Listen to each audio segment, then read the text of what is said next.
Sejam muito bem-vindos a mais um episódio especial de Realidade Aumentada Podcast. Hoje eu tô com um cara aqui que a gente não vai ficar falando papo chato de política, não. A gente vai falar sobre cidadania, a gente vai falar sobre Rio de Janeiro, a gente vai falar sobre ideias, inovações e soluções com um cara que já foi secretário e agora é pré-candidato a deputado federal pelo Rio de Janeiro.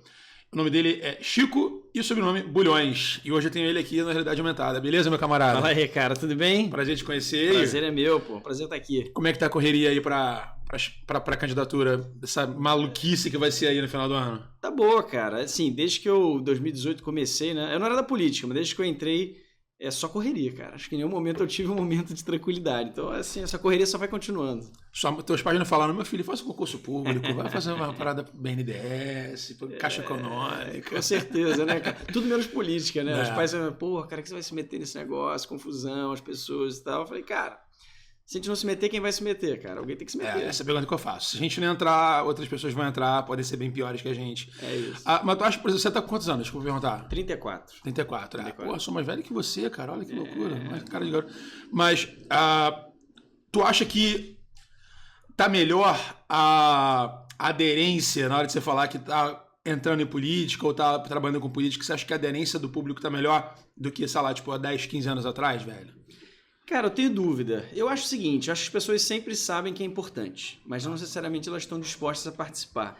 Quando tá muito polarizado assim, no momento que a gente vive, que ou o cara é esquerda, ou o cara é direita, ou o cara é Bolsonaro, ou o cara é Lula, ou sei lá o quê, acho que as pessoas têm uma tendência também a talvez participar um pouquinho menos, porque elas não querem quebrar as amizades ou brigar em casa. Exatamente. A galera fica meio cansada de, vamos convidar os amigos para falar de política. Não, cara, pô, beleza, vai no teu aí que eu vou no meu aqui e tal. Ou de perder o emprego também, né? Ou de perder o emprego, de, sei lá, ser cancelado nas redes sociais também, Sim. Enfim, com as consequências sociais. Então, acho que isso dá uma afastada.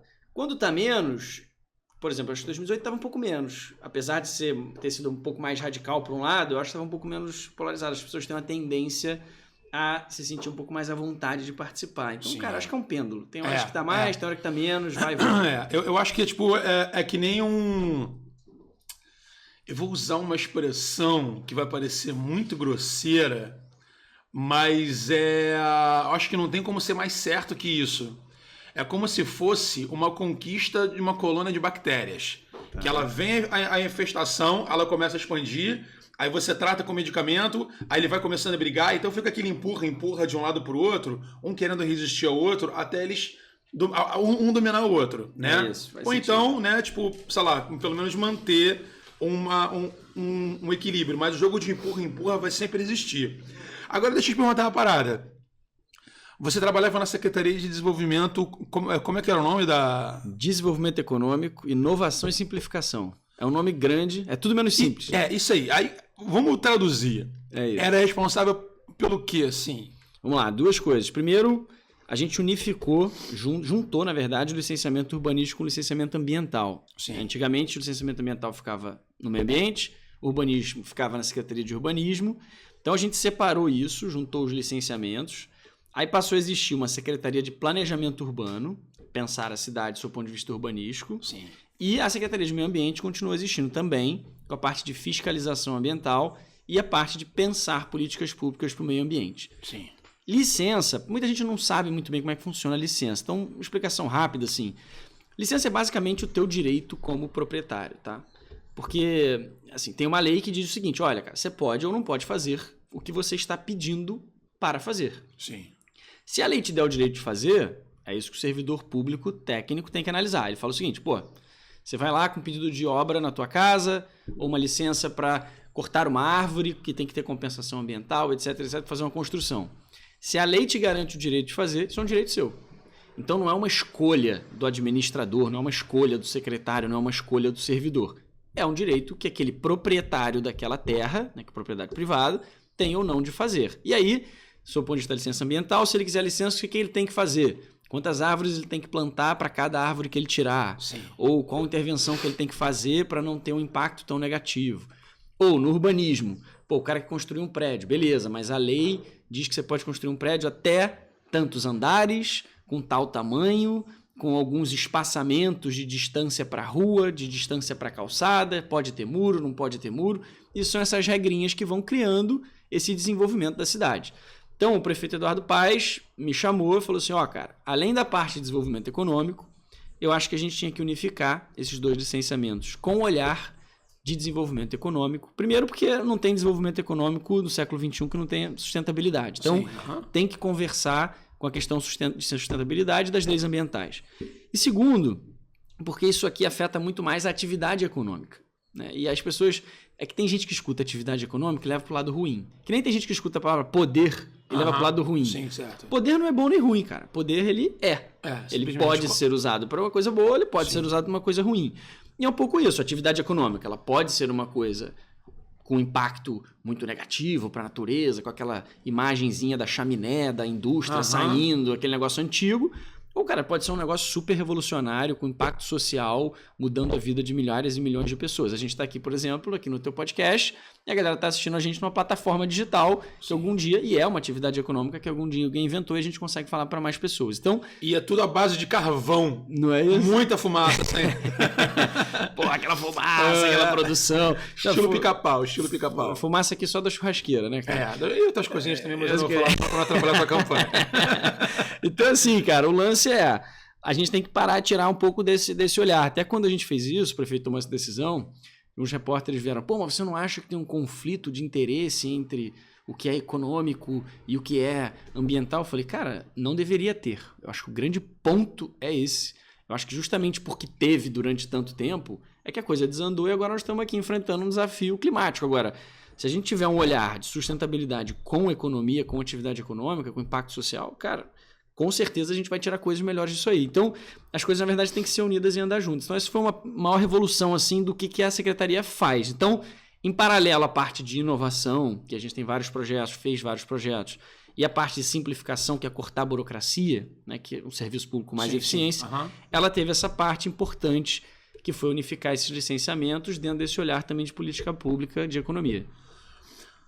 Mantendo ainda um pouco nesse espectro que era a tua função da secretaria, que eu acho que antes da gente puxar mais para a parte da sua pré-campanha, eu queria tirar umas dúvidas com você, como um curioso, como cidadão. Isso aqui é um papo para você que é cidadão, que quer ter dúvidas, que tem dúvidas sobre por que algumas coisas acontecem, o que desacontecem, né? Vamos supor, vou dar alguns exemplos para você, vou te pedir a tua ajuda para iluminar essas questões. Número 1. Embora seja um âmbito federal, né, o Parque Nacional da Tijuca é um lugar onde a gente já pode ter vários tipos de discussão em relação a não só a sustentabilidade, mas como a obras públicas, mas como a um monte de coisa. Eu sou um ávido frequentador da Floresta da Tijuca. Todo mundo sabe que eu gosto muito da Floresta da Tijuca, conheço muita gente que trabalha lá. E eu tenho várias brigas, né? Tipo, brigas que não se externalizaram ainda, mas são muitas questões em relação à Floresta da Tijuca, em relação a por que a Floresta da Tijuca é uma batata quente no meio do Rio de Janeiro. E eu queria a tua ajuda para tentar entender isso. Tudo bem, governo federal, a gente já mata um monte de perguntas que eu vou te fazer. Mas, por exemplo, você conhece a Floresta da Tijuca, já deve ter frequentado, blá, blá, blá. Eu fico pensando, se a Floresta da Tijuca fosse na Califórnia, a gente teria pelo menos uns 40 mirantes, a gente teria muros de escalada artificiais e, enfim, arvorismo, a gente teria tirolesas, as maiores da América Latina, provavelmente, e com maior acesso, porque ela é uma floresta urbana, né? Ela é próxima, você está no centro da cidade, em meia hora você está na Floresta da Tijuca. Eu queria entender por que existe tanta burocracia para você ter uma poda de manutenção num mirante e a galera não quer cortar a árvore porque é uma burocracia para cortar a árvore e você não consegue cortar uma árvore para você fazer um serviço de poda num pico como o Pico da Tijuca, que é o pico mais alto da cidade do Rio de Janeiro, e você não consegue ter uma visão panorâmica lá de cima porque está cheio de árvore em volta. E ao mesmo tempo que existe esse cuidado, que legal, você vai lá para a Zona Oeste, você vai lá para as regiões das Vargens e tal, e você tem uma construção exacerbada de prédios e de condomínios e tal. Por que existe essa ciranda? É jogada política financeira ou, tipo, a gente vai conseguir combater isso um dia? Como é que funciona isso? É uma preguiça de alguns administradores? O que você diria, assim? Boa, vamos na ciranda. Você tocou em vários pontos, na verdade, que eu posso tentar aqui organizar o pensamento para te responder. Sim. Primeiro, como você falou, Floresta da Tijuca é um lugar de preservação ambiental, cuja lá a governança e quem cuida supostamente também é a União, né? Quer dizer, o governo federal. Sim. Claro que a cidade tem a sua voz nisso também, ela também tem participação nisso. Só que vamos pegar o aspecto do ambientalismo primeiro, tá? Que é um aspecto um pouco mais polêmico. É o seguinte, poda. Às vezes você vai, cara, podar, pergunta para qualquer gestor público que você tem aí. Às vezes você vai podar uma árvore numa rua, tem 2 vizinhos. Um vizinho tá lá abraçado na árvore dizendo que você tá cometendo um assassinato, e o outro vizinho tá doido para você cortar aquele negócio daquela árvore que tá caindo, tá quebrando as coisas, a árvore tá morta, tá no carro dele. Então, até na mesma rua, você pode ter 2 vizinhos discordando sobre uma mera poda de árvore. Sim. E no mundo que a gente vive hoje, e que tem toda a razão de ser, que é o seguinte, poxa, a gente precisa trabalhar com o conceito de floresta em pé, né? Quer dizer, tem que ter atividade econômica, mas precisamos também preservar a natureza e fazer isso de uma maneira sustentável. Perfeito. Só que você não consegue, no mundo real, levar isso até as últimas consequências. Exemplo, você tem uma lei que te permite, na tua propriedade privada, fazer uma construção dentro da norma. Beleza, o que significa o seguinte, a lei ambiental te dá o direito e a lei urbanística também te dá o direito. Você passa pela prefeitura, consegue as suas licenças. As pessoas vão lá e tiram aquelas árvores que estão lá. Cara, vários casos de bafafá, as pessoas falam assim, não, isso é assassinato, não pode tirar, isso é um crime ambiental, tem bicho aí, tem aquilo, tem isso e tal. E não tem, e não tinha. Então, era uma coisa que virava uma guerra meio irracional. Então, peraí, você mora num prédio que antes tinha árvores também, aí teu prédio subiu. Do lado, você está dizendo, cara, que não tem proteção ali, não tem exatamente nenhuma espécie ameaçada, não tem nada demais, dá para fazer?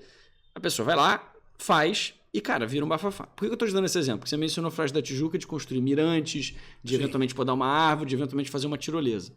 Isso são atividades econômicas. Sim. É uma atividade econômica turística. É uma atividade econômica que, de alguma maneira, poderia se integrar com a natureza e ter um aspecto educacional, por exemplo. Né? Vamos dizer, se você... Integração e educação ambiental. É isso. Se você frequenta mais a floresta, você tem uma tendência de ter aquilo ali como uma coisa que você gostaria de preservar. Sim. Porém, tem muita gente, tem outras linhas de pensamento que vão dizer o seguinte, não. Isso é uma intervenção humana inadequada naquele ambiente que deveria permanecer... Ignorâncias! Ignorâncias! Tem pessoas que defendem são ignorantes, cara. A gente não está querendo desmatar nada. A gente está querendo fazer com que tenha uma educação ambiental. Você tem que ter poda nas árvores, cara. As árvores precisam de poda. Certo? Precisam de poda. Entendeu, cara? E aí, pô, você vai... Não, nem fala comigo. Já cancela aí, já acabou. Cancela o negócio. Mas, cara, tem muito disso. Então, assim, tem essas vertentes, principalmente mais aguerridas, falam o seguinte, olha, cara, todo corte de árvore é um assassinato. Teve uma vez que uma pessoa falou isso pra mim. Eu falei, bom, então você não tem nada de madeira na tua casa. Porque se a tua mesa for de madeira, ou sei lá, cara, qualquer item da tua casa for de madeira, aquilo era uma árvore. Sim. Pô, o cara, não, mas peraí, não, mas eu sou vegano. Beleza, beleza você ser vegano, maneiro, faz tua escolha e, cara, tua consciência é o que você quer. Mas aí você vai dizer, a árvore é um assassinato. Mas, pô, então aquela couve-flor ali também é vida, cara. Exatamente. Aquele vegetal que você tá comendo, ele era vivo. Isso. Ele veio da terra. Tirou ele da família dele, do âmbito familiar, morava no condomínio com vários outros brócolis. Então, e você foi lá e cozinhou. Todo o respeito do mundo a essa escolha, a essa filosofia, não tem problema nenhum. Agora, você tem que tomar cuidado quando você aponta o dedo, porque tem 3 virados para você. Exatamente. Você tem que entender, cara, porra, tô fazendo essa crítica aqui, mas será que é uma coisa racional, sustentável também? Porque, cara, são 7 bilhões de pessoas no mundo. Sim. Só na cidade do Rio de Janeiro tem 7 milhões. Então, vamos aproveitar a cidade de uma maneira sustentável e integrada. Cara, estamos de acordo com esse conceito. Mas aí você precisa evoluir nesses temas. Como é que nós podemos explorar algo, por exemplo, como a Floresta da Tijuca, de uma maneira em que você tenha atividades econômicas ali, você citou algumas aqui, tirolesa, mirante, sei lá, cara, pode ter até de repente um quiosquezinho para a pessoa tomar uma água que tá fazendo uma trilha. Totalmente. O que aconteceu, olha, porque eu tenho um programa de histórias, tem um programa no YouTube que são 2 temporadas chamado Altas Histórias, que ele conta a história dos bairros do Rio de Janeiro. Sim. E tem alguns episódios especiais que contam a história de pontos turísticos, como a Floresta da Tijuca é um exemplo deles. E isso começou com uma vontade minha de fazer um documentário sobre a Floresta da Tijuca, que tem uma história incrível, incrível, incrível. Então, isso já até pra gente conectar ao segundo ponto, que está bem próximo. Por exemplo, ali no Alto da Boa Vista, na Praça Afonso Viseu, tem um posto de gasolina, e em frente ao posto de gasolina tem um antigo palacete do Visconde de Itamaraty, que tá parado. Tá ali, tipo, a Deus dará. E assim, o que impede, não sei se é espólio, não sei se é o Instituto lá, sei lá, de Patrimônio, do IFAM, não sei o que é. O que impede, assim, já que as festas e eventos que estavam rolando ali estavam sendo embargadas por causa de barulho e impacto auditivo com razão e tal, o que impede de alguma empresa, de alguém, sei lá, eu, chegar para um cara, por exemplo, da Nescafé, certo? Ou do Café Capital, ou do, sei lá, da Pilão. Olha só, aqui tem um ponto onde foi uma revolução da chegada do café no Rio de Janeiro e consequentemente no Brasil. E a gente não tem nenhum museu do café. Um museu do café que iam fazer um protótipo de um museu caiu por causa de chuva e por causa de displicência lá dentro da própria floresta. Por que não fazer alguma coisa aqui? Por que é tão burocrático? Já que você trabalha com tem esse enfoque de burocratização e tal, por que ainda é tão difícil pegar uma ideia e fazer com que ela se amadureça? Por exemplo, aí vamos conectar. Tudo bem, o cara vai ter um movimento que não vai deixar. Como é que a gente conversa com essas pessoas de uma maneira mais eficiente para tipo, fazer isso acontecer? Falou, olha, a gente vai fazer um serviço de poda no topo da floresta do Pico da Tijuca para ter uma conscientização das pessoas que vêm aqui, dos gringos que vêm aqui, sabe? Tipo, você botar mais um movimento, as crianças que foram criadas na geração dos anos 80, 90, dos anos 2020 também venham e sejam criadas aqui dentro, sabe qual é? Tipo, caiu uma árvore ali dentro, porra, demora 2 semanas pra tirar a árvore, saca? Então, assim, obviamente tem gente que fala, a democracia é uma merda, porque você tem que... Não, mas você tem que conversar, porque como a gente consegue pegar essa galera, levar lá pra parada, sabe? Tipo, mostrar pra ele que se você tiver uma manutenção vai ser melhor para todos, sacou? Ao invés de falar assim, olha, vamos retirar essa galera daqui. Não é para retirar, é para você integrar. Não tem como você, tipo, tornar inóspito, né? Uma floresta urbana que está no centro do Rio de Janeiro. É isso. Sacou? Inclusive o trânsito, outro assunto que a gente vai falar, o caos no trânsito se deve muito a isso. A gente tem o PNT no centro, é um bloco verde no meio da cidade. Cara, você acha que hoje em dia, se fossem construir o Cristo Redentor hoje em dia, o Pão de Açúcar hoje em dia, o Bondinho, você acha que iam conseguir? Excelente questão, hein? Esse é o ponto, entendeu, cara? A gente vai lá, todo mundo, porra, com a imagem do Rio de Janeiro, o Cristo Redentor. Caramba, todo mundo é orgulhoso do Cristo Redentor. Agora, e se não tivesse nada ali, fossem propor hoje pra construir o Cristo Redentor, e aí? E o Bondinho Pão de Açúcar, que é um dos principais aparelhos turísticos nacionais, todo mundo se orgulha daquela foto de Pão de Açúcar, todo mundo sobe no bondinho, todo mundo vai lá na festa, no Morro da Urca, quando tem festa, quando tem show. Agora, e se não tivesse nada lá e fosse uma proposta hoje, construir aquilo ali? Você levantou um ponto muito bom, hein? Então, o meu ponto é o seguinte, cara, qual seria a reação das pessoas? É a mesma coisa. Então, quando a gente encara esses dilemas, é isso que a gente precisa provocar. Cara, são escolhas. Então, uma placa estilo Hollywood ali no Morro do Salgueiro, botar assim, Tijuquistão, também assim. Cara, o ponto é o seguinte, vamos lá, aí você mencionou várias coisas aqui. Porra, o cara vai construir, o cara tem um bem tombado. Qual o incentivo que ele tem hoje para preservar esse bem tombado? Ele não tem nenhum incentivo. Ele só tem normas regulando, dizendo o que ele tem que fazer. E caríssimas ainda. Então, o que é mais fácil pro cara hoje? A norma é tão restrita, é tão difícil, que o cara fala o seguinte, quer saber? Eu espero cair, porque aí depois que cair, eu não preciso preservar. Então, deixa ali apodrecendo, apodrece, quando cair, o cara vai lá, faz e constrói outra coisa. Um incêndiozinho, do nada que acontece. Pode ser que aconteça. Porque assim, não dá pra norma, a regulação, não casar com a realidade, entendeu, cara? Teve uma audiência na Câmara que foi sobre a discussão da Lei da Liberdade Econômica, que a gente aprovou e passou, que mexia no zoneamento da cidade para negócios de baixo risco. Então, por exemplo, nós estamos aqui no teu estúdio, que é um negócio de baixo impacto, baixo risco. Você não está incomodando ninguém aqui. Sim. Tem você, tem tua câmera, tem teu produto. Você pode agora a gente afastou as restrições de zoneamento, chega lá, você não vai precisar mais de alvará. Você vai poder ter só um cadastro na Prefeitura do Rio. Então, cara, você está aqui no teu negócio, você vai poder formalizar o teu negócio, porque você tem os desenhos de zoneamento urbano. Poucas pessoas sabem isso na cidade.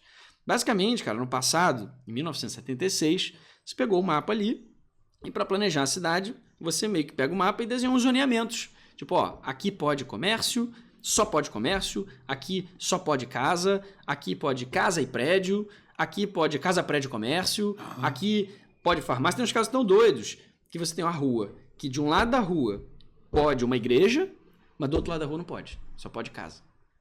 Isso tem a ver com essas leis de zoneamento urbano. E o servidor público, ele tem que seguir essa regra. Por mais que ele ache, muitas vezes, que ela não faz sentido. Sim. Então a pessoa chega lá, faz um pedido e fala, cara, mas há 20 anos tem um negócio do outro lado da rua funcionando que não faz o menor sentido vocês não darem a licença. E o servidor tem que falar, olha, cara, desculpa, mas a norma não me permite te dar essa licença.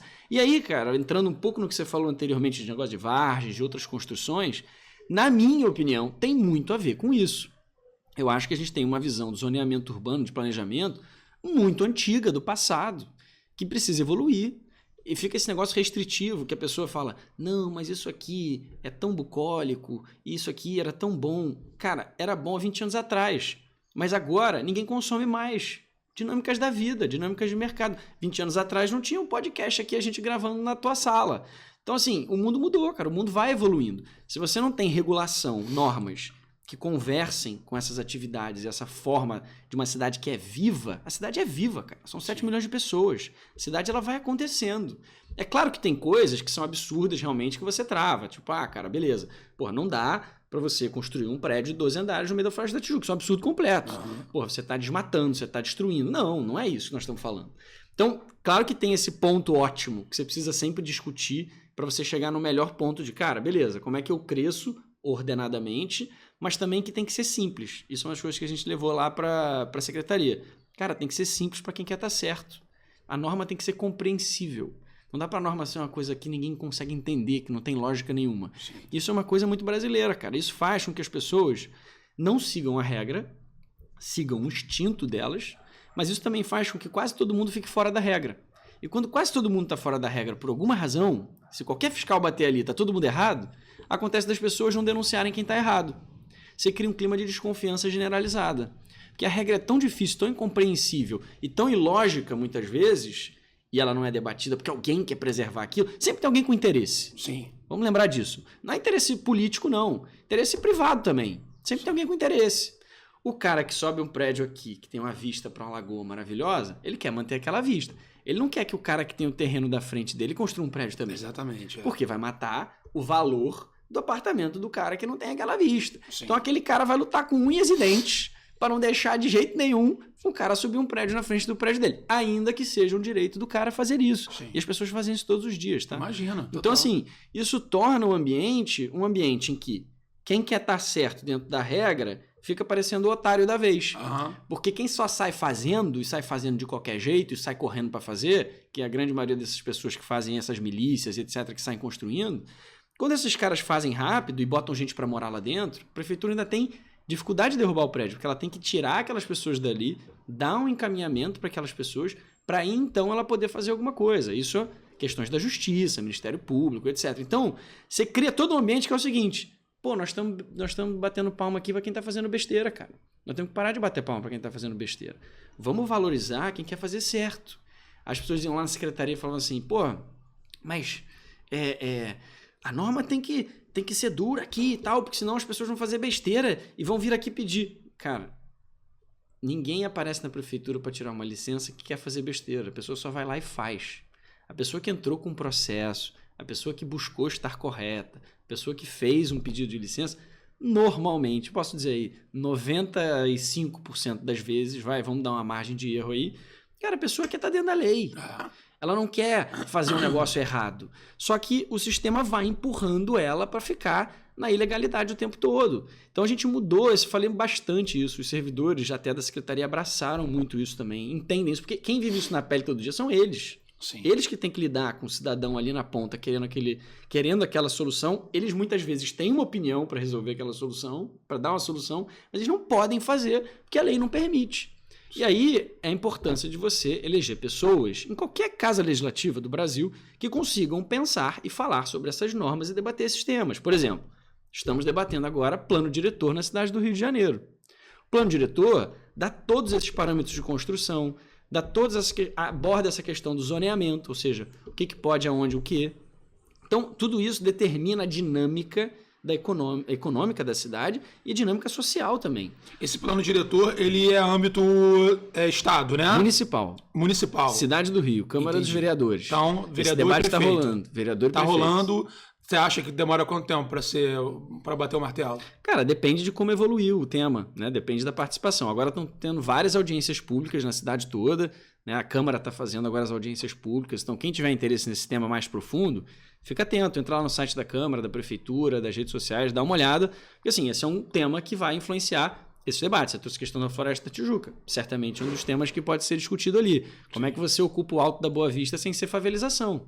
Porque o Rio de Janeiro também normalizou a favelização. Pois é. Não estou falando aqui da coisa boa, da cultura, das pessoas lá. Tem muita riqueza na favela. Tem riqueza de cultura, tem riqueza de gente, tem riqueza de atividade econômica. Mas a verdade é que é uma consequência, na minha opinião, dessa falta de habitação e de mercados que acabam favorecendo certas regiões. Sim. Quando você restringe muito, por exemplo, aqui só podem casinhas. Cara, beleza. Mas, pô, essa região aqui tem muita infraestrutura. Se a gente ficar só nas casinhas, em todos esses lugares, significa o seguinte, o valor da terra vai subir, vai ficar mais caro, porque menos pessoas vão poder morar e ocupar aquela terra. Então, por exemplo, no centro da cidade, agora a gente mudou essa regra, com o Reviver Centro, mas no centro da cidade não podia ter residencial, em vários lugares do centro da cidade, era só comercial. Cara, mas... Então você está dizendo que todo esse pedaço de terra aqui, que tem infraestrutura, tem metrô, tem acesso, tem internet, tem água, tem saneamento, tá tudo pronto. As pessoas não podem morar. Porque uma regra disse que elas não podiam morar. E quem mora lá tá fora da regra. Aí você vai falar, cara, mas não é melhor a pessoa morar perto de onde ela trabalha? Exatamente. Mas não é melhor ela estar do lado do escritório dela? Mas isso aqui não torna mais ofertas de moradia para a cidade, que acaba diminuindo os preços dos imóveis? Olha as consequências econômicas dessa norma. Entendeu? Sim.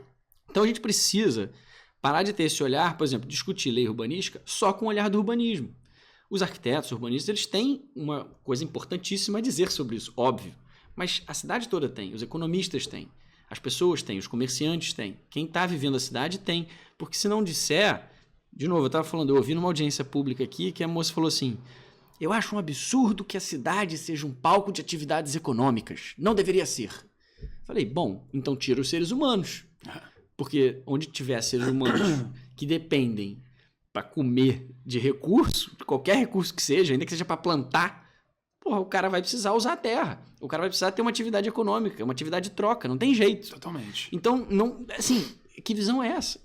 É muito doido isso. Eu penso assim, você falando de centro, até me lembrou, o centro deu uma boa melhorada, eu gosto muito, eu vou pelo menos uma vez por semana dar meu rolezinho no Saara para comprar minhas bugigangas e boto meu fonezinho no ouvido com minha música clássica, dou um rolê, porque eu gosto de respirar a atmosfera bucólica que o centro oferece, sacou? Uhum. E isso é uma experiência que eu acho que todo carioca devia ter pra gente tentar ter um parâmetro, né, do que era morar no Rio antigo, o que é morar no Rio moderno, sacou? Eu faço isso, de maneiras bem simples, assim, você tá ali na Avenida Passos, você está cercado por prédios. Eu viajo muito o Brasil para fazer meu show, para fazer participações e trabalhos em outros lugares. Eu trabalho com internet já há 15 anos. Então, eu viajo bastante. Eu vejo como é que é a situação urbanística e obviamente, ecológica em outros estados, em outras regiões. E quando eu estou em lugares como São Paulo e eu venho para o Rio de Janeiro e eu falo assim, cara, estou na Avenida Passos e tem lugares onde você não tem prédios de frente um ao outro, né? E você consegue ver, na Avenida Passos, você tem, um vão, né, de prédios e você consegue avistar no horizonte a mata, né, as montanhas da Floresta da Tijuca. Brother, isso é mágico. Então, assim, hoje em dia, eu acho que tinha que ter ali na parte do centro, embora já tenha mudado bastante, eu ainda converso com pessoas que têm comércio ali, tal. A pessoa ali tem, um baita desconto no IPTU, mas para ter o desconto no IPTU ele tem que ter uma reforma que tem que ter não sei o que lá, 60% da planta original e o patrimônio tombado tem que ser isso, isso e isso. E aí acontece o que você falou. Um empurra e a galera deixa o léu. Então você tem locais que são até meio inexplorados ainda. Vamos supor, ali na parte ali da Pedra do Sal. Cara, você tem vielas ali de sobrados que tem um barzinho ou outro que rola um sambinha. E eu falo assim, velho, eu tenho muitos amigos gringos. A galera, isso aqui, na minha opinião, na minha gestão, isso aqui, cara, tinha que ser um lugar que era o seguinte: hostel, loja, teatro, bar, botequim, restaurante, com comida típica do Rio de Janeiro, comida típica gaúcha. Você tem que botar ali, no Rio de Janeiro, que é um centro mundial, você tem que botar ali, cara, um pequeno Brasil, não um pequeno Rio de Janeiro. Você tem que botar ali um centro de tradições, né? Não um centro de... Passar a moto aqui, né? Foi. Bicicleta com motor. Reconheço. Eu sou sommelier de sons. Você tem que ter ali, cara, um lugar em que o gringo venha e ele pare. Ou nem um gringo, não. Tipo assim, um viajante, sei lá, de paranaense. Ele chegue ali, ele não precisa se deslocar tanto para conhecer o Rio de Janeiro. Porque ali ele tem uma experiência que nenhum outro lugar, nenhuma Copacabana, nenhuma Ipanema, nenhum Leblon, nenhuma Barra da Tijuca vai ter. Uma experiência de Rio antigo, saca? Tipo assim, que você tenha, por exemplo, eu tava até tendo esse questionamento num desses rolês, e eu falo assim, velho, eu gosto muito de Saara, eu sou rato de sebo, tenho coleção de livros de história do Brasil, do Rio de Janeiro, e eu gosto de parar e tomar um café. Aqui você não tem nenhum café no Saara que esteja tocando de fundo um chorinho, tipo uma música, tipo, tocando um Cartola de fundo. Geralmente, você tem um eventinho ali, um eventinho ou outro, ali perto ali da Casa França Brasil, ali, tal, tem uns eventinhos, tal. Mas você não tem, cara, é um cafezinho com uma playlist do Spotify, sabe, tocando Chiquinha Gonzaga, que o gringo vai vir, vai tomar um cafezinho dele, tipo, no dia a dia, ou eu mesmo vou tomar meu cafezinho do dia a dia e vou ouvir. Não tem. Então, acho que existe uma falta de interesse cultural do próprio lojista de criar essa atmosfera, sabe qual é? E vamos fazer um parênteses aí no que você está falando. Por exemplo, o prefeito me pediu para levar, ali no centro da cidade tem onde era um antigo automóvel clube, né? Tem ali um prédio bonito e tal, que hoje está com a prefeitura. Que está caindo também, por conta dessas normas que a gente mencionou aqui. Mas beleza. Pô, levei o cara lá, o cara belga, CEO de uma rede de hotéis grande, mundialmente famosa, tá aqui no Rio e tal. O cara, pô, chegou lá, ele falou, pô, cara, legal, isso aqui é lindo e tal, mas dá para fazer assim, assado? Cara, ia preservar o imóvel, mas ia ter que fazer umas intervenções. Aí começa esse negócio da legislação tornar cara e tornar impossível que o cara consiga fazer o investimento. Mas tudo bem, o ponto nem era esse. Ele falou, não, vamos olhar na região. Cara, ele não conhecia o centro da cidade, ninguém nunca tinha dito para ele que existia o centro da cidade do Rio. E olha que o cara é responsável pela América Latina, vem direto para Copacabana, lá para os hotéis que eles têm aqui, mas a equipe dele, a galera aqui, nunca deixou e nunca levou ele para o centro da cidade. Por quê? Porque é perigoso, porque não pode andar. Mas a equipe dele não sabia. Esse dia ele começou a andar, cara, ele foi andando com a gente, te deu uma volta, fez um tour no centro da cidade e, cara, tá igualzinho como tá hoje, tá? Não tinha nada, não tinha um esquema especial de arrumação, de ordem, cara, nada. Foi espontâneo, saiu andando. E o cara ficou maravilhado, ele falou o seguinte, pô, cara, isso aqui não perde pra nenhuma cidade europeia. Totalmente. Não perde. E eu falei, não, ainda fiquei daquele jeito carioca. O carioca fica sempre preocupado. Não, mas olha só, realmente aqui a gente vai botar uma ordem um pouco melhor. Aqui hoje não tem ainda tem ali os ambulâncias. Ele falou, Chicão, olha só, cara, nada disso me incomoda, cara. Nada disso me incomoda. O que me incomoda era não saber que isso existia. E pra mim isso foi bem impactante, porque tem muito a ver com o fato também. O carioca, ele gosta de falar mal com o coração, né? A gente fala mal com carinho. Isso aqui tá uma merda, mas eu amo essa merda aqui, mas isso tá uma merda. E a gente tem que ter um pouco de cuidado, que essa nossa comunicação, ela forma consensos. E todo carioca, todo mundo que vem aqui é um embaixador da cidade, a pessoa está levando a mensagem para fora. Sim. Então, toda vez que você conversa com um empresário de São Paulo, conversa com alguém do exterior, conversa com alguém de outro estado do Brasil, qualquer outro, você está sempre passando uma mensagem sobre a cidade que você mora. Eu não estou dizendo que as pessoas têm que esconder os problemas. Não é isso. Você tem que resolver os problemas. Sim. Mas você sempre fala mal. Você fala mal de tudo e qualquer coisa. O tempo inteiro falar que acabou, não tem mais, já era, já foi. Esse sentimento, na hora que você passa essa mensagem, é muito poderosa. E as pessoas ficam com isso na cabeça. As pessoas falam, pô, então Rio não dá, né, cara? Porque, pô, realmente, a pessoa fica com medo de saltar do carro. E é claro, a pessoa viu lá o Tropa de Elite, ela viu lá o Cidade de Deus, que são filmaços que passam uma imagem de uma parte do Rio de Janeiro verdadeira. Sim, sim. Uhum. Mas não é só aquilo. Não é só violência e não é só daquela maneira. E ainda te digo mais, desculpa até te interromper. Em outros países também isso acontece. Muito. Todo lugar onde tem um foco turístico, tem os vagabundos lá que vão querer tirar proveito e levar... População de rua. Se você entrar no Netflix, tem um documentário sobre a questão da população de rua nos Estados Unidos. Sim. Que é uma questão gigantesca. Eu fui assaltado em Las Vegas, tomei um golpe em Hollywood e fui furtado em Las Vegas. Tá vendo? Isso pode acontecer, cara, em todas as cidades do mundo. Então, assim, grandes metrópoles com muita gente tem problemas. Sim. De novo, o Rio de Janeiro tem muitos. Ninguém tá dizendo que não tem. E também não tô dizendo pra adorar a pílula, dizer que aqui é, pô... Mas, assim, não dá pra viver só do problema. Não dá pra gente ficar se alimentando só do problema. Maravilha. Cara, vamos resolver e vamos mandar pra frente. E aí? Aí como resolver, por exemplo, esse lance do tombamento, esse lance do plano diretor, eles estão unidos de alguma maneira...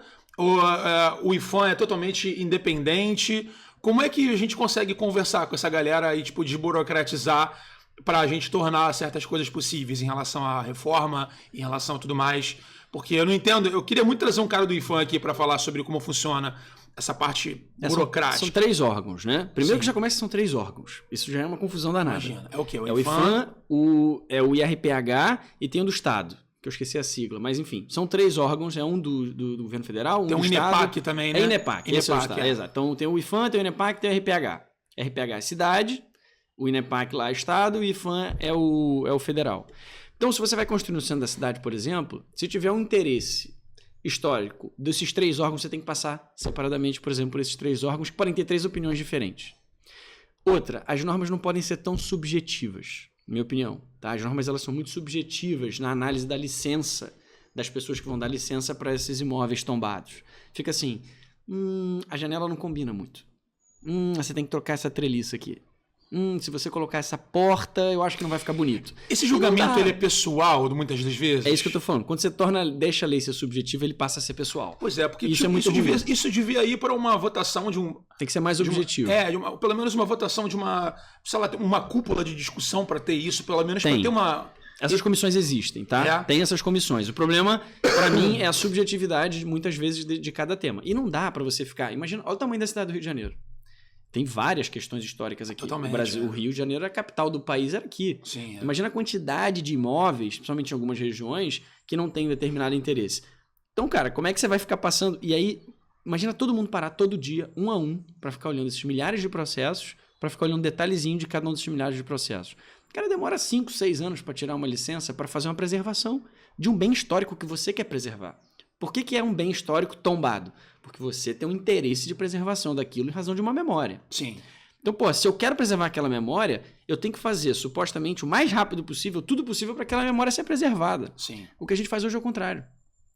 Você coloca milhares de empecilhos, porque precisa ficar do jeito que o cara... Meu irmão, beleza, mas o que vai acontecer? O nego vai abandonar, vai ficar caro, vai cair e ninguém vai querer comprar. Os imóveis dos centros comerciantes. Quem quer assumir um imóvel que precisa pintar uma fachadinha para você... Olha, cara, vamos lá. Manutenção básica. Não tô nem falando de obra, não. Comprei um imóvel no centro em que eu preciso fazer uma manutenção. Porque a tinta tá feia. Sim, um sobradinho. Um sobradinho de 2 cara, andares. tá caindo. A tinta tá feia, eu preciso mudar. Toda vez você precisa chegar lá no órgão e fazer. Ou, se você não fizer, você tá assumindo sua conta e risco. De repente chega um cara lá, te multa porque você não fez do jeito que supostamente imaginou-se que deveria fazer. Sim. Cara...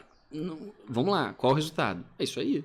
O resultado que a gente vê. São as coisas caindo aos pedaços. São as Essa coisas galera não fogo. percebe isso, cara? Cara, eu acho que... Sei lá, cara. Não sei, né? Deveria. Quem sabe se assistirem aqui a gente falando um pouco, começa a se tocar. Mas assim, é porque falar sobre isso também é difícil, cara. Porque você assume um ônus social de falar sobre isso. Sim. Ah, não, é o desmonte. Você tá destruindo o negócio. Você não sabe o que você quer destruir. É só uma... São os interesses econômicos. Né? Porque na minha opinião tinha que ser assim, cara...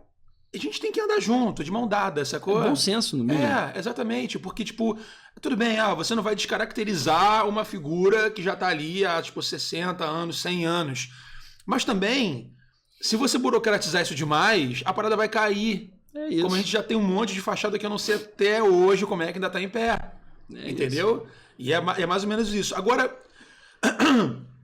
quem é o responsável por canetar para desburocratizar isso aí? Então, isso era parte do meu trabalho também como secretário, tanto é que a gente botou simplificação no nome, mas não é fácil, é uma questão cultural na cidade, cara. Por isso que eu tô dizendo, assim, são 7 milhões de pessoas. Só pra você ter uma ideia, deixa eu dar um passo atrás pra você entender o que eu tô querendo dizer.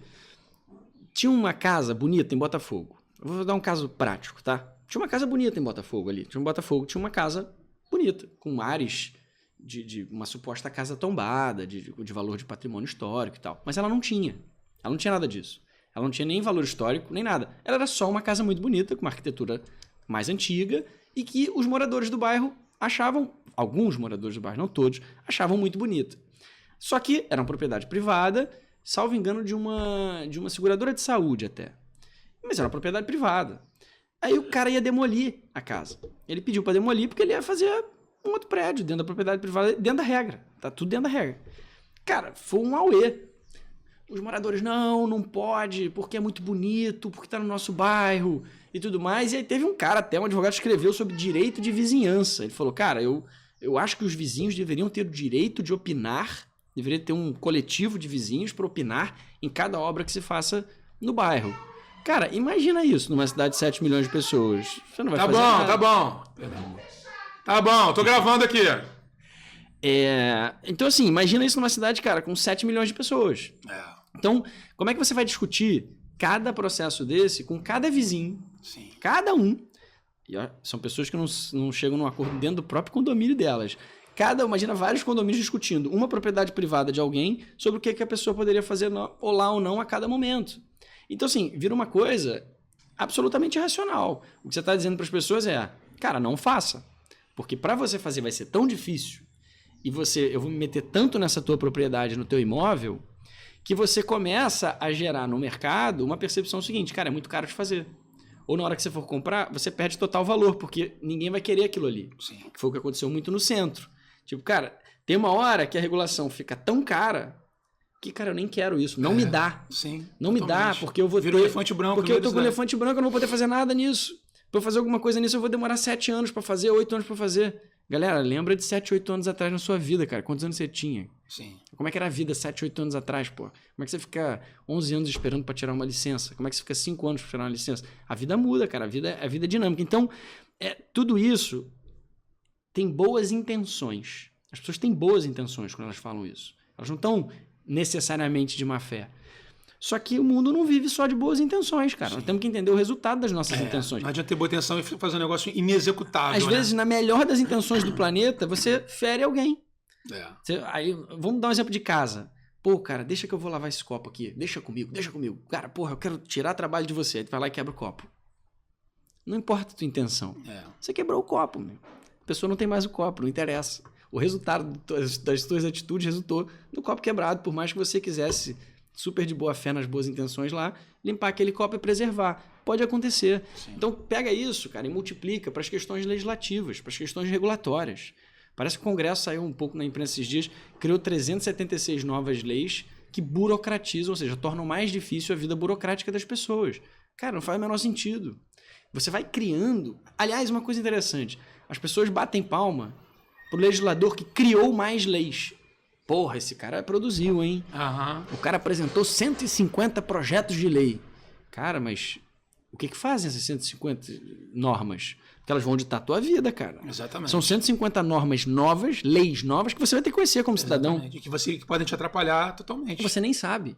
Mas você olha lá o número e fala, não, esse cara foi muito produtivo, trabalhou muito. Cara, pode ser que ele esteja criando um caos na tua vida. Sim. E ele tá lá cheio de boa intenção. Ele tá dizendo, não, tô aqui, porra, criando norma.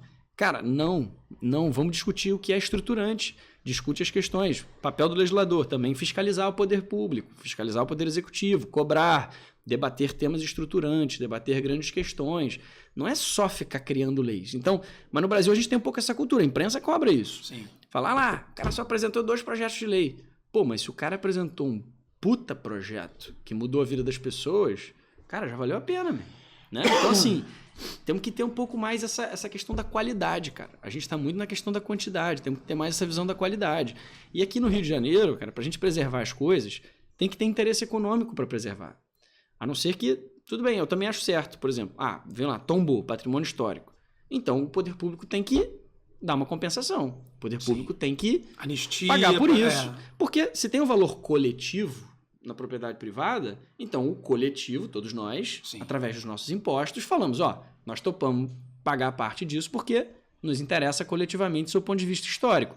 E poderia ser um incentivo para o camarada também ir lá e falar assim, pô, legal, eu vou comprar esse bem histórico, que vai ter uma dificuldade a mais para eu preservar e ter uma licença, mas, pô, pelo menos eu não vou me ferrar financeiramente completamente com isso, porque vai ser uma coisa que eu vou ter um suporte do poder público. E isso criaria uma consciência nesse negócio de tombamento também, que é uma coisa que ficou meio banalizada. Qualquer situação no Rio que vira discussão, disputa de espaço, vem alguém e apresenta um projeto para tombar. Não, isso aqui tem que tombar.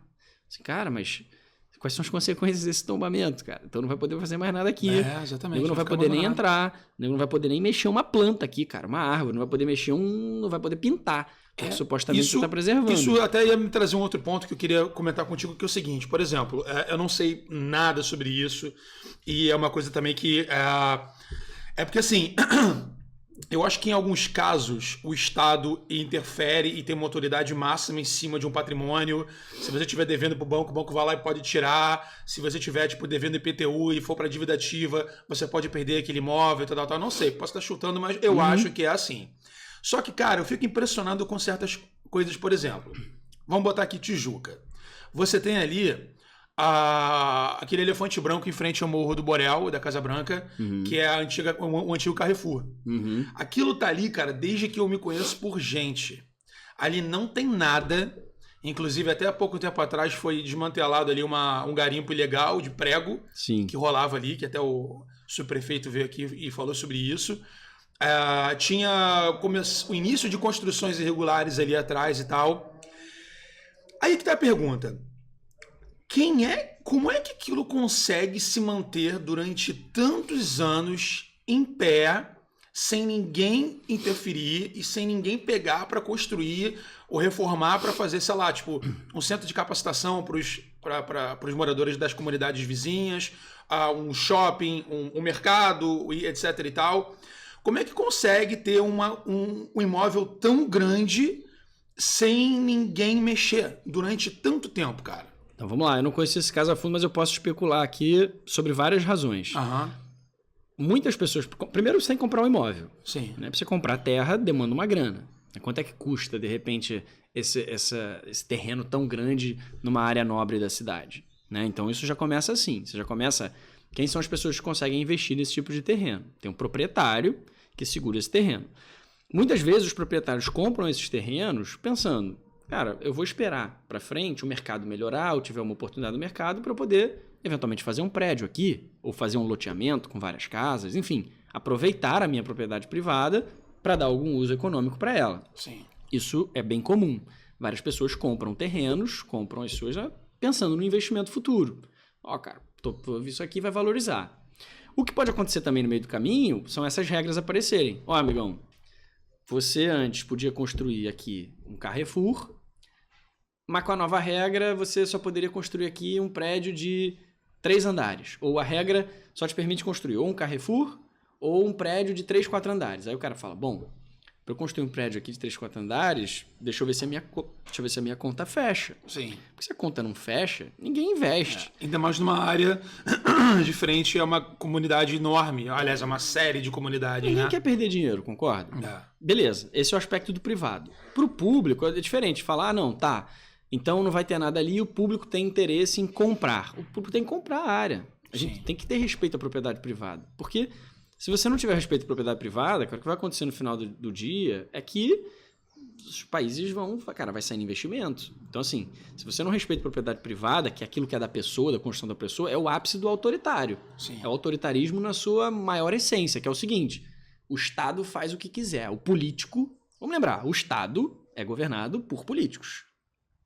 Na democracia, você troca esses políticos de tempos em tempos, ainda bem. Mas no final do dia, é um político ali tomando decisão. Então você está delegando ao político, que é o gestor do Estado, em cima dos servidores públicos, é o seguinte: se você não proteger o cidadão privado, tá aqui na tua casa. Pô, isso é teu, cara. É teu patrimônio, é patrimônio da tua família. Construiu isso com o teu trabalho, com teus esforços, com a caminhada da tua família, com a tua caminhada, etc. Isso você quer, isso é teu. Imagina aparece alguém aqui um dia e fala assim: perdeu, meu irmão. Então, assim, isso não só não é justo, como ainda por cima cria um ambiente do seguinte: bom, então ferrou, porque eu vivo num ambiente de insegurança. Eu não sei o que vai rolar, o que não vai rolar. Dinheiro, cara, você pode tirar hoje o dinheiro aqui no teu aplicativo e mandar para qualquer lugar do mundo. Você bota teu dinheiro em Bitcoin se você quiser. Você bota teu dinheiro, num banco de sei lá onde. Você só tem que declarar e pagar impostos. Mas você pode fazer. Então, dinheiro é uma coisa fácil de vir e fácil de ir. Sair e entrar. Então não dá para ter mais essa dinâmica de você não mostrar aqui que você é um lugar seguro, que você respeita as regras. Você tem que respeitar as regras, a regra que está valendo. Então, muitas vezes, nesses casos, o que acontece também é o seguinte: o cara compra e fica esperando. Ó, cara, com 3 andares não vale a pena. Mas se a galera for rediscutir alguma vez, em algum momento, se de repente passa para 5 andares, que não tem tanto problema, não sei, não estou falando desse caso específico, estou falando conceitualmente, claro, mas que não tem tanto problema, porra, aí minha conta fecha, aí faz sentido. Ou, cara, agora a economia não está tão aquecida.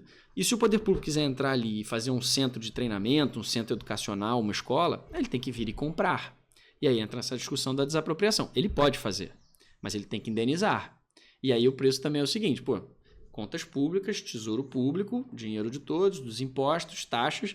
A pessoa vai usar esse dinheiro para ir lá e comprar uma determinada terra, propriedade, para dizer: não, nós vamos investir aqui. Você vai gastar 20, 30, 40 milhões de reais para fazer uma construção dessa, que é uma escolha de gestão.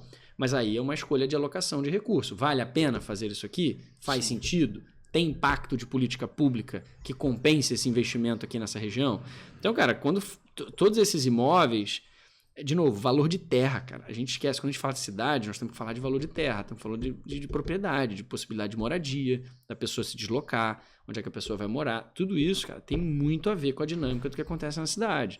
E muitas vezes a gente não entende as coisas, né? Cara, por que nego, abandonou aquilo, cara? Não faz o menor sentido, isso aqui parece um negócio tão legal. Que às vezes a terra tá enrolada. Porque às vezes tem na herança de alguém, tá preso, a empresa faliu, tá na massa falida. Aquilo é uma propriedade. Então, cara, você tem tantas questões jurídicas do que pode ser das coisas, que a gente vai vendo as coisas acontecerem. Por isso, cara, de novo, assim, para mim, eu tô falando isso como advogado, tá? Assim, a gente vive um emaranhado tão grande de coisas, cara. Um emaranhado tão grande de normas, de regras, de coisinhas, que as coisas ficam incompreensíveis, cara. Qual é a mensagem clara para... Vamos lá, o cara não tem formação em direito. O cara, tá vivendo a vida dele. A lei diz que é o seguinte: ele não pode desconhecer a lei. Mas, cara, só na Alerj, eu era deputado estadual. A gente chegava a votar 65 novos projetos de lei por semana, cara. Nossa. Como é que o cidadão acompanha isso? E a galera falava: não, isso é bom, não, produtivo. Mostrando serviço. Mostrando serviço. E a imprensa batia palma, legal, parabéns. Cara, mas as pessoas não estão compreendendo. O que é que tá escrito ali, cara? Como é que as pessoas vão saber o que tá ali? A ignorância do povo é tão... Polícia chegou. Ih, rapaz. A ignorância, ela é tão grande na nossa população que, isso virou uma prestação de contas, uma amostragem de ser... licença poética. Uma mostração de serviço. Eu sou responsável pela criação, não sei o que. Parece que o dever do deputado é só criar lei, sacou? É isso. Então, se a cada 4 anos, se a cada mandato, ele criar não sei quantas leis novas e quiser mostrar isso como uma conquista, um currículo, né? Vai bater palma e por outro lado, o cidadão só está perdendo. Agora, por exemplo, você foi deputado estadual, secretário, agora você está concorrendo, vai começar a concorrer para deputado federal. Isso.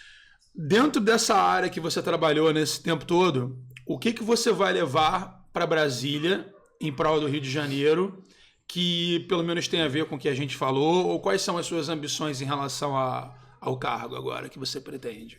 Cara, a gente estabeleceu aqui no Rio, norte do Rio, ser capital da inovação e tecnologia, tá? Sim. Por quê? Cara, o Rio tem INPA, que é referência mundial, Instituto de Matemática, IME, UFRJ, PUC, FGV, IBMEC... Tem ali perto o UF, tem várias universidades, o UERJ, tem várias universidades que formam muita gente boa. O Rio exporta gente boa. Cara, a gente precisa transformar o Rio num ambiente de negócio legal, num lugar para empreendedor.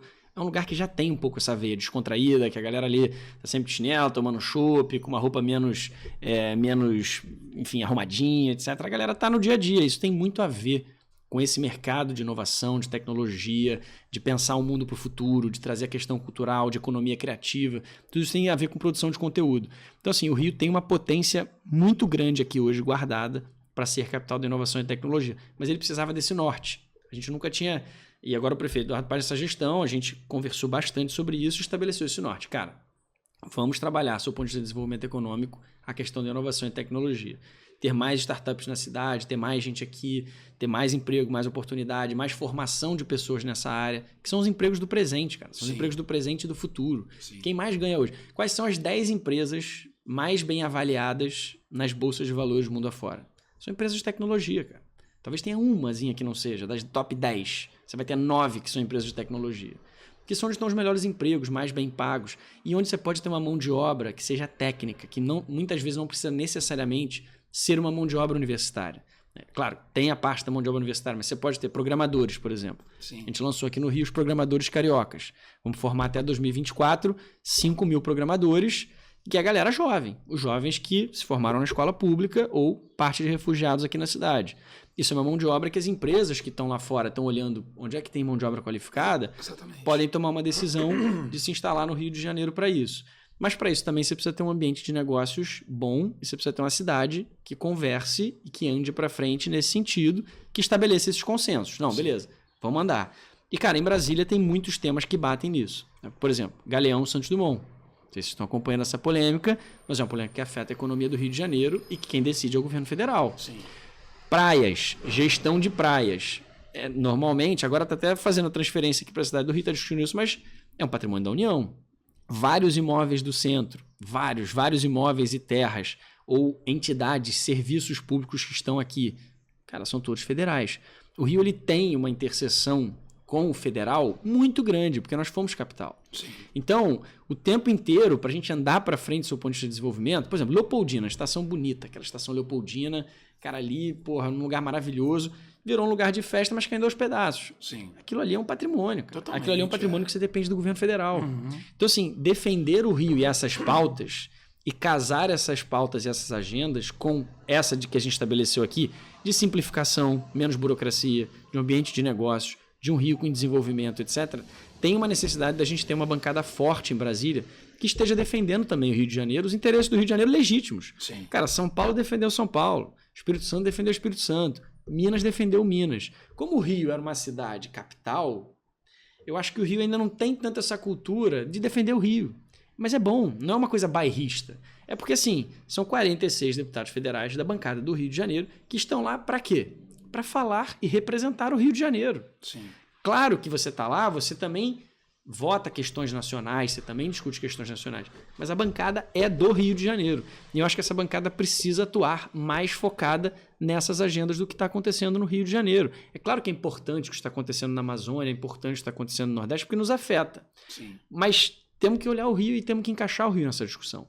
Não adianta, essa bancada hoje me parece desunida. A bancada não teve quase nenhum, não teve um quase que falou na defesa do Galeão aqui do Santos Dumont, que é um problema regulatório, tá? A gente tem um problema. Hoje a passagem tá cara pra caramba, tá todo mundo pagando mais, porque tem menos voo aqui. Sim. Mas tem menos voo aqui, ou seja, menos oferta, com alta demanda, só que você tem essa menos oferta, você tem um problema de regulação aqui para receber voo internacional. Isso é um assunto, posso até discorrer sobre ele, mas sim, tem uma certa complexidade. Não, isso daí eu não faço a menor ideia de como é que funciona isso. Eu sei que o que desbanca a economia estadual é o preço da coxinha de galinha nos restaurantes e lanchonetes. Pô, sacanagem, tô brincando. Se todos os produtos vierem de fora e podiam ser feitos aqui, fica mais caro, pô. Mas você acha que tipo, as passagens aéreas elas estão atreladas às burocracias e aos sistemas dos próprios aeroportos? Com certeza. Isso é serviço público, né? O aeroporto é um serviço público. Sim. E é um serviço público e são concessões. Concessão é o seguinte, quando você tem um serviço público, mas ao invés do Estado prestar, do poder público prestar, ele delega para você. Ele fala, mediante tais condições, você que vai prestar esse serviço, você tem que prestar ele bem. Sim. Mas aquele ativo, aquela propriedade é tua. Esses os aeroportos funcionam assim, tá? No Brasil inteiro, praticamente. Sim. A não ser os aeroportos privados, que são micros, mas os aeroportos de São Paulo, Minas, todo mundo funciona assim. Lá atrás, em 2017, basicamente, a Secretaria de Aviação Civil falou o seguinte, não quero saber de regulação desse negócio aí não, o Rio de Janeiro vai ter uma perspectiva de 60 milhões de passageiros por ano, libera os 2 aeroportos, não precisa de coordenação. Só que o mundo inteiro, quando você tem 2 aeroportos muito próximos, você precisa coordenar esses aeroportos. Porque se você não coordenar, tem sempre uma tendência de um eliminar o outro. Sim. O Galeão, ele tem algumas questões, claro, mas poxa, o acesso, a segurança, etc. Mas, cara, isso não foi um problema no passado. O problema é que se você não tiver voos regionais saindo do Galeão, você não consegue trazer os aviões grandões. Porque o avião internacional, ele quer pousar nos aeroportos onde tenha vários voos regionais para aqueles passageiros poderem girar e se espalharem. Sim. Como a gente fez um sistema descoordenado no Brasil, o Brasil lavou as mãos, o que aconteceu foi o seguinte, você tem São Paulo, Minas, a União atuou, quer dizer, o governo federal fechou Pampulha, que era o segundo aeroporto, e concentrou tudo no aeroporto de Confins, então isso salvou a competitividade desse aeroporto lá, mas do resto, cara, o governo lavou a mão, não está querendo tomar decisões que precisa tomar de coordenação desses aeroportos. Sempre que você tem abaixo de 30 milhões de passageiros por ano no local com 2 aeroportos, você precisa coordenar os 2. Você precisa organizar a quantidade de voos em cada um por regulação, porque senão a tendência é você matar um desses aeroportos. E no Santos Dumont nunca vai pousar um avião grande. Cara, exatamente. Porque não pode pousar um avião grande. Não dá, a pista é pequena. Então não adianta, você não vai ter grandes voos internacionais que possam pousar no Santos Dumont. Sim. Porque eles falam muito isso, né? Não, mas é concorrência é bom. Cara, concorrência é bom desde que não crie monopólios. Sim. No momento em que ela cria um certo monopólio de voo regional no Santos Dumont e você esvazia o Galeão, você perde voo lá, consequentemente você tem menos voo de um modo geral, consequentemente o preço da passagem sobe. Uma solução seria colocar um monotrilho do Galeão até o Santos Dumont, né? Também é uma ideia. Água, né? A solução é você coordenar os 2. Isso já foi assim no passado. Coordena os 2 e na medida em que os 2 forem crescendo, você vai liberando, você vai fazendo, vai dando mais liberdade. Agora, a canetada disso tudo, no final das contas, na ponta da corda, é presidente ou é... Sempre é governo federal. Sempre é governo federal. Aí você pode dizer, mas o presidente não manda na Secretaria Nacional de Aviação Civil, por exemplo. Cara, mas interfere. Desculpa, claro. Se ele tiver uma política estruturada, ele vai conseguir conversar e falar, gente, olha só, não dá para você fazer o que vocês estão fazendo, nós precisamos tomar uma decisão aqui, porque isso aqui está descambando para um negócio ruim. Mas tem que mudar a lei. Então propõe mudar a lei, pô. Aliás, temos um congresso para isso. Estamos falando aqui de parlamentares tendo que discutir o Rio de Janeiro, vamos cobrar esse tipo de ação. Porque isso vai deteriorando, cara. Parece que não faz diferença. O camarada que podia voar para o Brasil, você podia ter um voo direto para o Rio de Janeiro, você tem que parar em São Paulo. E você não acha que uma pessoa vindo de fora, um turista, por exemplo, alguém que vem fazer negócios, isso não é uma vantagem? Sim, você parar naquele lugar ali, pô, você vem, dá uma paradinha em São Paulo, faz as suas coisas e depois talvez você visite outros lugares. E se você fizer isso aqui no Rio? É muito melhor, isso é uma vantagem competitiva. Totalmente. Então, assim, a gente, de novo, assim, o grande tema nosso é essa defesa do Rio, dentro dessa linha de novos negócios, ambiente de negócio, emprego, geração de emprego e renda, mas para isso você precisa atrair investimento. E, cara, inovação e tecnologia. Inovação e tecnologia, a gente está convencido que é a grande vocação da cidade do Rio de Janeiro aqui de bombar, é a gente ter os nossos pequenos vales do silício aqui, ou grandes que seja, a gente ter produção aqui, cara, ter programadores aqui, ter gente trabalhando com tecnologia, transformando a ciência que a gente já produz em negócios, um ambiente para startups. Isso aí é o que vai fazer a gente ter riqueza de longo prazo, cara. Sim. Por exemplo, agora no final do ano a gente vai ter o Rio mais 20, né? Mais 30. Mais 30, E isso é uma coisa que eu tenho uma dúvida, assim, por exemplo, como vender essas oportunidades de negócio para o mercado estrangeiro?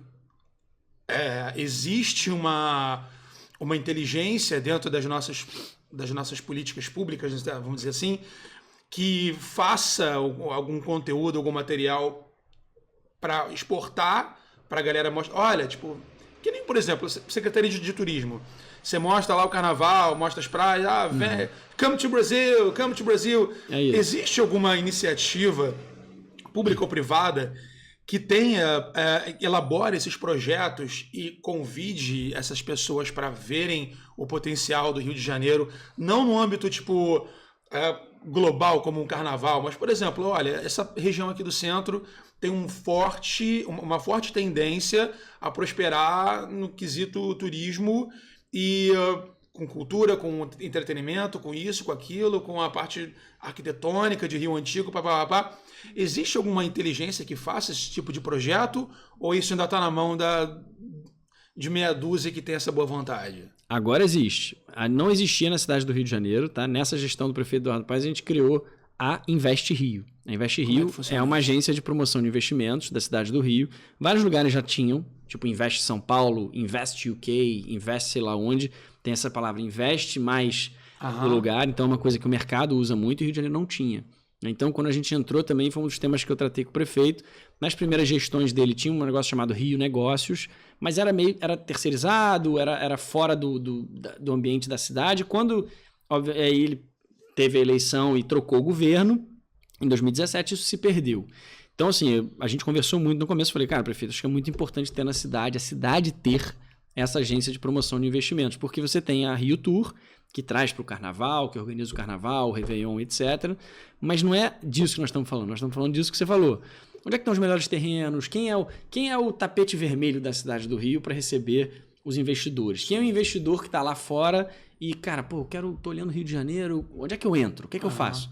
Hoje ele pode buscar a Invest Rio, que é essa empresa, essa agência de atração de investimentos para a cidade, que é responsável por esse contato e por essa atração e venda da cidade do Rio de Janeiro. Foi através dela, nossa equipe lá da Secretaria com a Invest Rio, que é ligada, né? A Invest Rio é ligada à Secretaria de Desenvolvimento. A gente trouxe, por exemplo, o Web Summit, que é o maior evento de tecnologia do mundo, aí um dos maiores do mundo, que acontecia em Lisboa, transformou o cenário em Lisboa, e agora vai fazer nos próximos 6 anos esse grande evento aqui no Rio de Janeiro. Vai ser onde? Vai ser no Rio Centro. A cidade captou esse evento, vai ser no Rio Centro, e ele vai fomentar ao longo do ano, a partir de 2023, vai fomentar ao longo do ano também várias iniciativas de startups e de investimentos na cidade. Então, é esse tipo de interação que precisa ter para a cidade falar bem. Sim. Esse cara, eu contei aqui no começo do nosso papo a história do CEO lá da rede hoteleira, que não conhecia o centro da cidade. Sim, porque é. faltava, de repente, alguém só pegar o cara pela mão e falar assim, cara, isso existe, e o cara olhar e falar, pô, isso vai entrar agora no nosso portfólio, mundo afora, da gente falar sobre isso. Sim. Claro que é importante a cidade também fazer a sua promoção, mas no momento que você tem isso, você agora começa a pensar essa forma estruturada. Mas você precisa ter foco. E o foco hoje da Invest Rio é atrair muito esse cenário tecnologia e inovação. Claro que os outros também vão ser muito bem-vindos, todas as outras áreas. Quando a gente fala de tecnologia e inovação, você fala, tipo... É porque é muito amplo, né? É muito amplo. Plataformas, por exemplo. Plataformas de produção de conteúdo. Empresas de TI, que tecnologia de informação ou que precisem desenhar software, desenhar programas de computador. Né? Ou empresas de tecnologia de varejo e e-commerce, que precisam também de programadores, precisam de uma inteligência, trabalham com tecnologia, mas vendem produtos pela internet. Ou, sei lá, empresas que já são consolidadas, Netflix, Amazon, YouTube, que produzem muito conteúdo, mas também sempre usando tecnologia. Ou empresas, por exemplo, de petróleo, óleo e gás, que produzem muita tecnologia ali, principalmente no parque tecnológico ali do FRJ. Então, ali pensando em transição energética, ou seja, como é que eu abandono o petróleo e vou para energia solar, energia eólica? Como é que eu transformo isso em negócio? Ou seja, tem gente pensando ciência, pesquisa, vacina, Fiocruz. Fiocruz está aqui, no Rio de Janeiro. Sim. Vacina, cara, os caras trabalharam junto com a Universidade de Oxford lá fora para fazer a vacina que a gente conseguiu, a AstraZeneca lá, que a gente conseguiu vacinar muita gente. Você viu que São Paulo fez lá a Coronavac, por exemplo. Uhum. Tudo isso é inovação que se transforma em tecnologia. Agora o setor de saúde, que ficou com muita grana pós-pandemia, principalmente o setor privado, estão investindo em startups de saúde para terem soluções médicas ou soluções inovadoras. Ao invés do médico te operar botando a mão dentro do teu corpo, passa a ser um robô. O médico bota um óculos, onde quer que ele esteja, e opera as mãos de robô, que são muito mais precisas do que a mão humana para fazer várias dessas novas tecnologias. Então, assim, em todas as áreas da vida humana, essa produção de ciência e de conhecimento, estando aqui no Rio de Janeiro, se transformando em startups inovadoras, em tecnologia, em produção e uso dessa tecnologia, ou novas que a gente ainda não conheça, sei lá, Sim. inteligência artificial, a galera começa...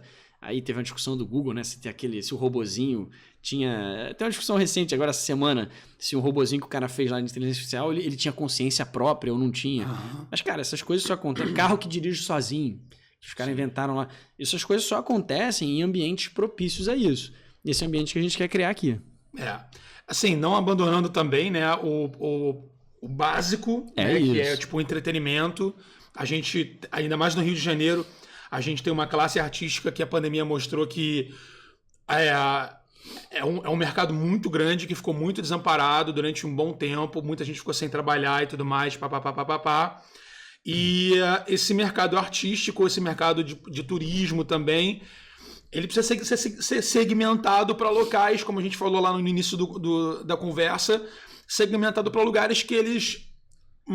calçadas por nunca dantes caminhadas, né? É isso. Então eu acho que esse pequeno Vale do Silício, por que não fazer ele pela área ali também da Marechal Floriano, ali atrás, Pedra do Sal, tem muito lugar. Vai ser no Porto. Porto Maravalli. Esse é um dos projetos que está rolando. Que vai ser a primeira universidade, a graduação do IMPA, Instituto de Matemática Pura e Aplicada, que é vencedor da Medalha Fields. Que é na URCA, né? Não, hoje é no Jardim Botânico, mas eles lá têm pós-graduação. Então o prefeito nos provocou, falou, cara, temos que botar esses caras no centro do palco. Conversamos muito com o IMPA, com o Marcelo, o diretor-geral, e eles toparam num galpão da prefeitura, bonitos, 10 mil metros quadrados, na região do Porto. Sim. Vai rolar essa primeira universidade do IMPA em matemática da tecnologia, depois que vai ter várias ramificações em física, ciência de dados, com esse hub de inovação da cidade, com as empresas de tecnologia se instalando lá. Sim. Então eles vão se juntar à fábrica de startups que já estão no edifício Aqua, outras empresas que estão indo para lá de tecnologia. Tem um imposto diferenciado ali para empresas de tecnologia. Então toda a região do Porto vai ter essa nova cara e já foram aprovados 4 ou 5 novos empreendimentos ali com licença. Então vão subir os empreendimentos ali na região do Porto, que vão ser 10 mil novas pessoas morando naquela região nos próximos 3 a 5 anos. Então tudo isso vai dar uma cara nova para aquela região. Aquela região que hoje tem infraestrutura, mas não tem tanta gente. Mas é isso, assim, aí você fala, poxa, mas turismo. Cara, lógico, mas turismo de quê? Né? Pô, tem o turismo de festa, legal, o Rio de Janeiro tem festa, mas, cara, queremos um turismo de negócios, queremos um turismo qualificado que traga dinheiro para a cidade também. Sim. E para isso precisa ter atividade aqui. Cultura. A cultura se relaciona muito com isso. Você vai para Nova York, de repente, vamos usar a Broadway como exemplo aqui de financeiramente viável. Mas, cara, só saem espetáculos de lá porque uma das capitais financeiras ou a capital financeira americana é Nova York. Então, os caras que vão lá, as pessoas que vão visitar, vão fazer negócios e à noite vão num show, vão jantar num lugar legal, vão ocupar os restaurantes. O centro da cidade esvaziou, que a galera foi pro home office e ninguém morava lá, pô. E aí a galera também do Tribunal de Justiça, Petrobras, as estatais grandes ou órgãos do Estado grandes que estavam no centro da cidade, todo mundo foi para casa, do dia para noite. O comércio quebrou o comércio todo, cara. Restaurante, bar, loja, tudo vai, para de ter gente. Então, assim, pra gente ter gente na cidade, cara, e os números de turismo do Brasil são muito baixos. A gente tinha, sei lá, 6 milhões e meio de turistas estrangeiros por ano. É ridículo. É menos que tem a roda gigante, sei lá, em Londres. E comparando, sei lá, com o México, por exemplo, também é América Latina. Cara, o México, sei lá, tinha 20 milhões de pessoas por ano numa cidadezinha lá, caribenha, que a gente tem coisas aqui muito mais incríveis por conta desse trabalho estruturado que fizeram. Então, a gente tem um potencial turístico muito grande, sim, mas ele tem que ser planejado, direcionado, com metas, estruturado, mas que converse com alguma necessidade do cara vir para cá. Então, tudo isso conversa com essas outras áreas. Mas você precisa ter um atrativo, na nossa opinião, para ter gente. Né? E para ter riqueza também, geração de riqueza. Pô, cara, somos um lugar pobre, queremos mais oportunidade para as pessoas e tudo mais. Cara, só atraindo riqueza para cá. A riqueza ela se move pelo mundo. De novo, ela pode ir para os Estados Unidos, ela pode ir para a Europa, ela pode ir para a Argentina, ela pode ir para o Chile, ela pode ir para a Austrália ou ela pode vir para o Brasil.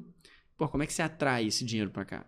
A gente quer atrair esse dinheiro para cá para ter emprego, renda, oportunidade, as pessoas possam ter investimento, o comércio possa prosperar. Tem que ter. Se não circula gente aqui, não circula dinheiro aqui, oportunidade aqui, cara, você vai matando a cidade aos poucos. O que faz a cidade acontecer são as pessoas.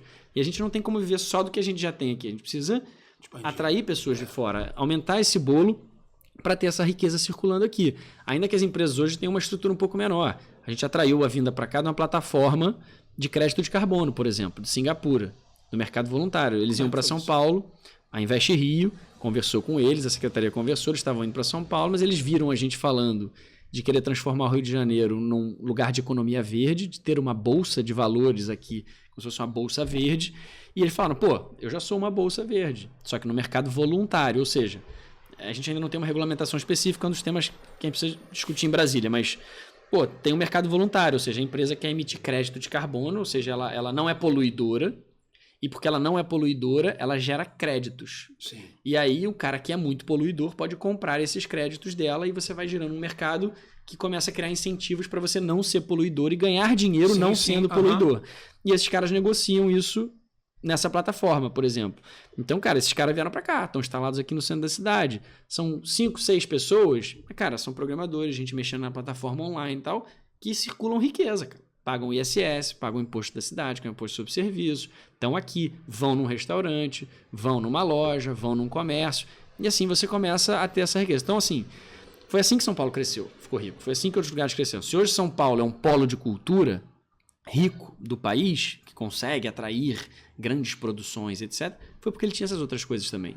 Foi porque ele tinha lá fundos de investimento, porque ele tinha gente para investir dinheiro, porque ele tinha filântropos para colocar grana. Então, para isso você precisa ter essa atração de gente, cara, atração de riqueza para cá. E aí você começa a prosperar em todos os ambientes. Claro, precisa fazer um dever de casinha bem feito, tem que ter bons projetos e tal, mas, sinceramente, eu acho que isso é a parte de execução que tem muita gente boa para fazer. Sim. Mas a gente precisa crescer esse bolo. Pô, bacana, eu nunca tinha pensado por esse viés. A gente sempre tende a focar em entretenimento, em arte, cultura, tal, só que o que tem grana mesmo são essas economias tecnológicas e revolucionárias, assim, tal. Novas, e a cultura também casa com isso, né? A cultura produz conteúdo para isso, produz soluções criativas. Ela vai ser fomentada por esses caras, né? Exatamente. Tipo, as peças teatrais, os shows, eles podem ser patrocinados por essas empresas de tecnologia que eu realmente não tinha parado para pensar que... Isso tudo na vida. A gente vive num mundo que precisa de dinheiro para fazer, cara. Então, você precisa de dinheiro para fazer, a gente precisa atrair dinheiro para cá. Não tem jeito, cara. Não tem outra fórmula. Para isso, você precisa ter confiança, segurança jurídica, as pessoas têm que entender que o lugar está querendo abraçar. Então, assim, a gente já tem as coisas, cara. E a gente precisa, e aí, como você falou no começo da conversa, a gente falou sobre isso, cada carioca é um embaixador. Cara, cada carioca é um embaixador, embaixadora, embaixatriz, sei lá como é que fala, mas cada carioca é uma pessoa que fala e propaga sobre Rio de Janeiro. Sim. Então, assim, se a gente só fala que tá tudo horrível, e desculpa, não tá tudo horrível. Tem coisas horríveis, mas não tá tudo horrível. Senão, pô, não tinha nem mais ninguém aqui. Tem muita gente aqui. Então, não é assim. Então, a gente precisa sempre lembrar, galera, vamos falar das coisas boas. Independente de governo, não é elogiar governos. É falar da cidade, cara. Falar do que tá acontecendo, coisas boas, vender, falar que aqui tem, mostrar o que tem de bom. Tudo bem, se a gente quer isso só pra gente, não, isso aqui é só nosso, só dos cariocas que eu tô aqui. Beleza, mas aí a gente vai ficar fadado a viver numa coisa menor pra todo mundo. A gente vai ficar sempre nesse ciclo de não ter recurso, de ter que apertar as contas, de ter que apertar o cinto, de, pô, aí, cara, a gente não vai ter riqueza pra todo mundo mesmo. Cara, foi muito esclarecedor o nosso papo, muito bacana. Quem quiser conhecer as tuas propostas, teus trabalhos, como é que é a melhor maneira de acessar o teu conteúdo? Cara, rede social, @ChicãoBulhões, estou lá em todas as redes. Se quiser mandar um alô no WhatsApp também, pode mandar um alô no WhatsApp que eu estou à disposição. Meu WhatsApp está à disposição lá das redes, está lá o númerozinho do WhatsApp também. A gente tem os grupos para a galera ficar acompanhando. Maravilha. Vou colocar aqui na descrição as redes sociais, o WhatsApp, para você que quer também mandar uma ideia, mandar uma sugestão, boa, né? Que, obviamente, você vai ser um intermediário carioca lá em Brasília, se tudo der certo. Isso aí. E precisa ter também esse cooperativismo, né? Do povo com os nossos representantes. Queria agradecer você que ficou até aqui. Já posso dizer também que tem outros vídeos legais, tem outros canais bacanas aqui produzidos por mim. Tá tudo na descrição. Siga o Chicão Bulhões para você saber também quem votar nas próximas eleições. Está chegando, já está vindo aí. E é isso. Muito obrigado. Até o próximo episódio de Realidade Aumentada Podcast.